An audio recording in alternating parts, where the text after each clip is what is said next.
Hello everyone, I'm the introverted astrologer and today I'm back with an in-between video. Welcome to any new subscribers.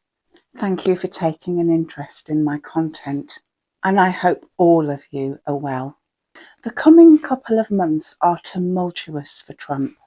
We have a very important transit coming for him and there are still a couple of tensions underlying his chart which I don't think have come to fruit yet. So this is what we'll be covering today, and we are particularly honing in on the period between now and the end of August of 2024. There are also a couple of planetary returns I'd love to share with you, and the most volatile of these is towards the end of the video, so do bear with me. As I begin, I'll just let you know that I'll show the Placidus chart on the left-hand side of this screen and the whole sign chart on the right-hand side throughout this video, so you can choose which one you're most comfortable with. I'll also be consistent in using the reference place of New York, Trump's birthplace, in all the returns throughout this video. Let's start by recounting what has been going on over the last few weeks.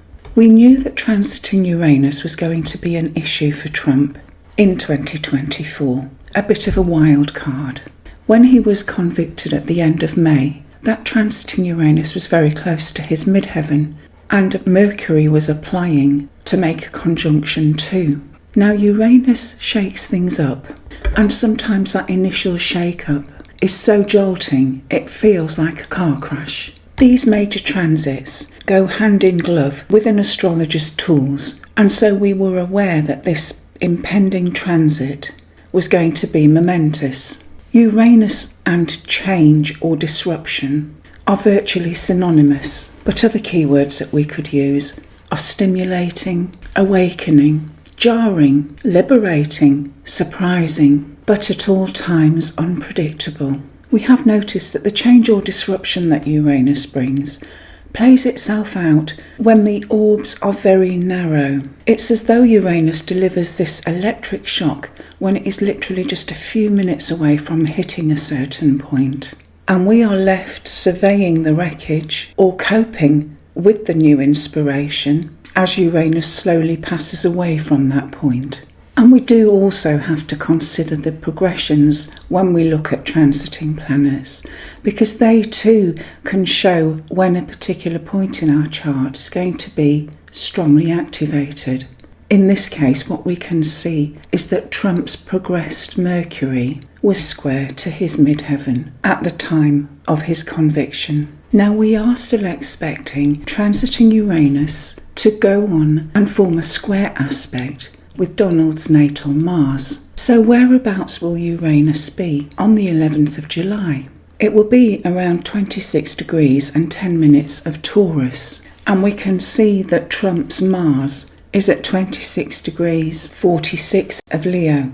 So Uranus will still be a good half a degree away. It may be that it doesn't deliver the payload during this week, but the following week is when the Republican convention takes place, and Uranus will have carried on inching forward and its contact will be closer in that week. The reason why I'm starting off with a chart which shows the progressions is because we do have another difficult progression drawing closer and closer to exactitude, and because it is a progressed planet making an aspect with a natal point, we know that this often coincides with an outward event as well as affecting our inner emotional environment.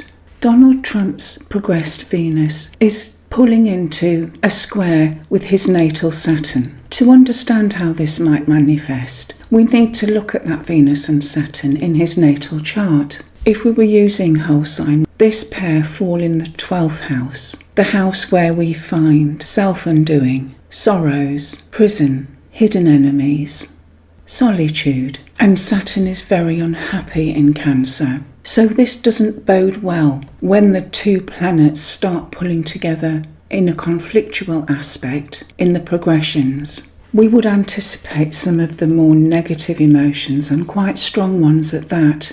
There could be disappointment, grief, sorrow, dishonour, And when you consider that this is an aspect which slowly builds in strength over the months preceding it becoming exact, then it helps understand how things have become harder and harder for Trump as the year has unfolded. Once this aspect becomes exact, which is around mid-August of 2024, then the intensity of it will gradually wane over the ensuing months. The fact that it hasn't yet reached exactitude does alert us to the fact that Trump is not out of the woods yet. And if we also consider the 12th house, then we can understand that this is quite an unfortunate progression to be having at this point in Trump's life, because of course the 12th house is where we find prisons of being solitary, of finding ourselves isolated. So we're now looking at the transits on 11th of July in New York. The inner charts are the transits of the day at 10 a.m. in the morning. Of course, we don't know exactly when sentencing will be announced, but there are some important facts that we can pick up. Trump's natal planets are placed around the outside of these charts in red, and we are carefully considering the interaspects that are made to these planets. The position of Mars is particularly interesting because we can see that it is around 23.5 degrees of Taurus. We know that Trump's midheaven is at 24 degrees of Taurus, and we also know that the fixed star Algol is in this area too. Of course, Algol, the head of the ghoul, was seen as a very unfortunate, evil fixed star with a reputation for bringing grave misfortune, beheadings. More modern interpretations, though, would also focus on the less unfortunate side of Algol, which is its intensity, its consuming passion, and whichever interpretation you favour, Mars is bearing down on it. And that transiting Mars is slowly closing in on making a square to Trump's natal Mars. And so we have multiple things dangling on the edge of a precipice here. As already discussed, Uranus transits tend to be pretty exact at the time they express themselves. Trump has a very strong Mars because his Mars conjuncts his ascendant. It does also square his midheaven, so we would associate this with great ambition. We would certainly put our own needs out there. They would be paramount, and we would probably be quite demanding and difficult to work with. But pursuing our own career aims would be especially important, and this Martian force is shortly going to be placed under great duress. The combination of Uranus and Mars together can be very volatile. We could certainly anticipate overreaction. There could be high levels of excitability. We may totally lose our temper. We can have that recklessness and impulsivity because of sheer anger that makes us do things that are stupid or attracts accidents. In Trump's case, we simply don't have the kind of birth chart where we would expect him to retire quietly and muse over life's difficulties, and so I am anticipating some fireworks.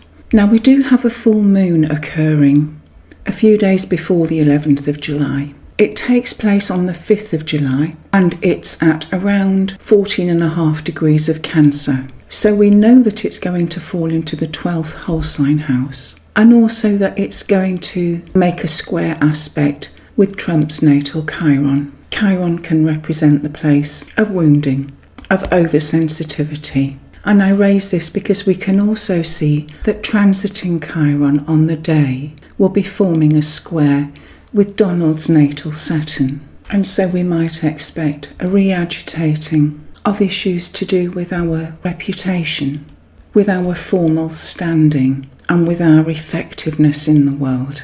At this stage, we can also see that transiting Jupiter is offering very little help to either Trump's natal chart or, indeed, to the transiting planets on the day. But I think the looming immediacy of transiting Uranus to Trump's natal Mars needs to be looked at further over the ensuing few weeks. So what we see here is a chart set up on a particular degree of Mars. Trump's natal Mars is at 26 and 46 of Leo, but we can get a rough pin picture throughout the year by tracking Mars every time that it moves to 26 degrees and 46 minutes of a new sign. These returns need to be read very simply. We are looking for strong planetary conjunctions and paying particular attention to the faster moving parts of the chart, which are the angles and the moon. And by comparing any aspects made with Trump's natal planets, we can identify the rough emphasis of the coming few weeks in relation to Mars-type activities. Because Mars is also symbolic of competition, of our competitive spirit, I think the Mars return on a particular degree is relevant here. So what can we pick up for this period, which spans the 14th of June through to August? Well, we can immediately see that Uranus and the moon are both conjunct together on Trump's natal midheaven. And so there is an element of unpredictability here. There could be shock and surprise. We might see anger and upset because of the interconnection with Trump's midheaven and the square to his natal Mars. Whichever chart you prefer, we also have a lot of 8th house energy showing up. And so I think we have the testimony here to the jarring shock of that conviction and the intense emotions that will have been characteristic of what is a crisis period. But there is another return that we can use to cover this period, and that is the lunar return. Because the moon is symbolic of our emotions, we would look to one of these returns to establish where our emotional emphasis was being placed during roughly a 4-week period. Again, we would read these returns very simply because they are relatively fleeting. We would look especially closely at the angles and at the house position that the moon returned to each month. And again here, we can see this emphasis on Trump's midheaven. His natal midheaven is around 24 degrees of Taurus, and this ascendant is 28 degrees of Taurus. Trump's own natal ascendant is in the very final minutes of Leo, and his Mars is conjunct to it, so these are exactly squaring the ascendant of this lunar return, which is testimony to his anger during this period. The moon falls in the 8th house of intense emotions, of crisis, of trauma. And even if we were using the Placidus chart, the moon is so very close to the cusp of the 8th that I would personally interpret that as being an 8th house event and one with some immediacy. The moon is also not particularly well aspected here because we have that square to Saturn and the trine to Chiron in the 12th. And I think the overall flavour is one of an angry, lonely, intense and emotionally insecure few weeks. Jupiter is actually placed in the 1st house and makes a trine to that Pluto near the return's midheaven. Might this be indicative of success in the upcoming Republican convention? So we're now going to take a look at the planetary return for Mars during the Republican convention. And at this point in time, Mars has reached 26 degrees and 46 of Taurus. Once again, we have that uncanny emphasis on the area of Trump's midheaven. This is where we look for career, for status, for public standing and reputation. You can see Trump's natal midheaven is on the area of the ascendant. So we know that career is pivotal at this time. But this is just such an intense chart that it doesn't stop there. I'm not sure that this is going to be a straightforward time for Trump. It does cover roughly a 6-week period, so it won't necessarily involve just the Republican convention. It could include other unexpected events happening during this period. We have a great excitability about this chart because we have Mars, Uranus and Algol very tightly together on that ascendant and opposing that moon on the descendant. We would be anticipating some very strong emotions here.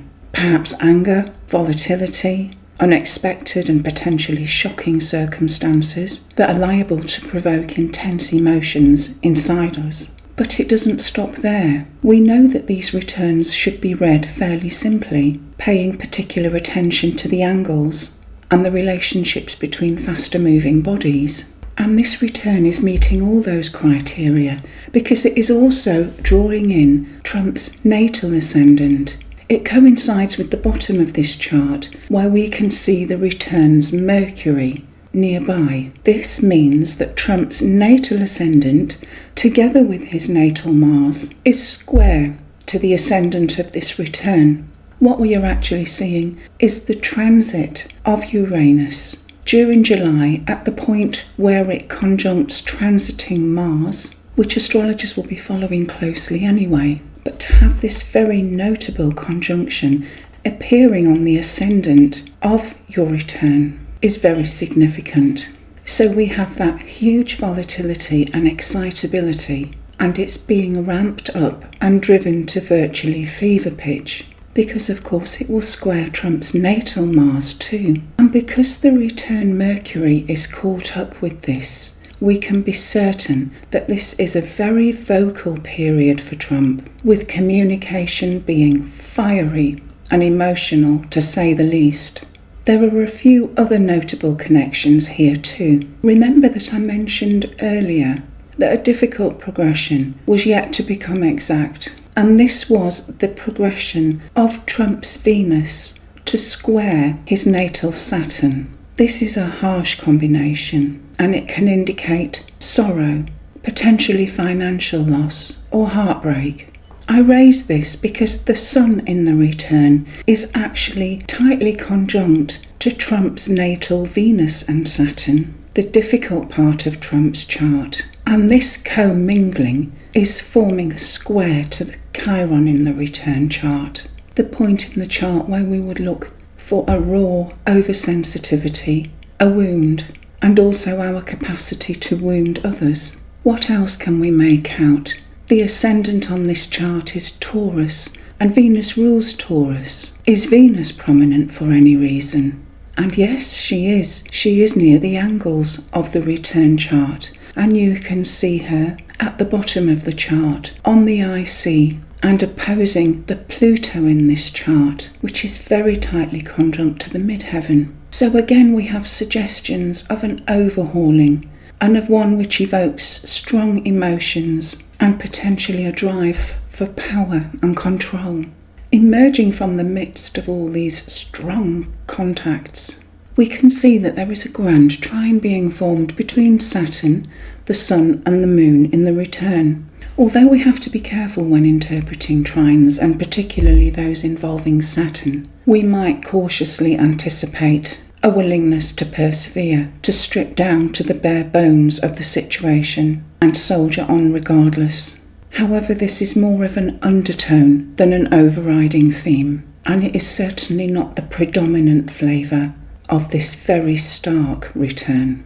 This is certainly intense, inflammatory. There is that flavour of anger, overexcitement, potentially unwelcome facts or news, and emotional tension here.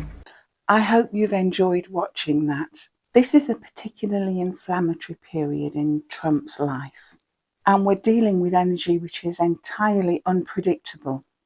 So the strongest forecast I can really give you is fireworks. Now the next chart that we'll be looking at is that of Nigel Farage. He is the leader of the UK's Reform Party and somebody who has closely allied himself with Trump over previous years. As you know, the UK have their elections on the 4th of July, and Farage is growing in prominence, with some polls predicting that he has overtaken the British Conservative Party. So we'll take a look at his birth chart and his planetary positions around the 4th of July.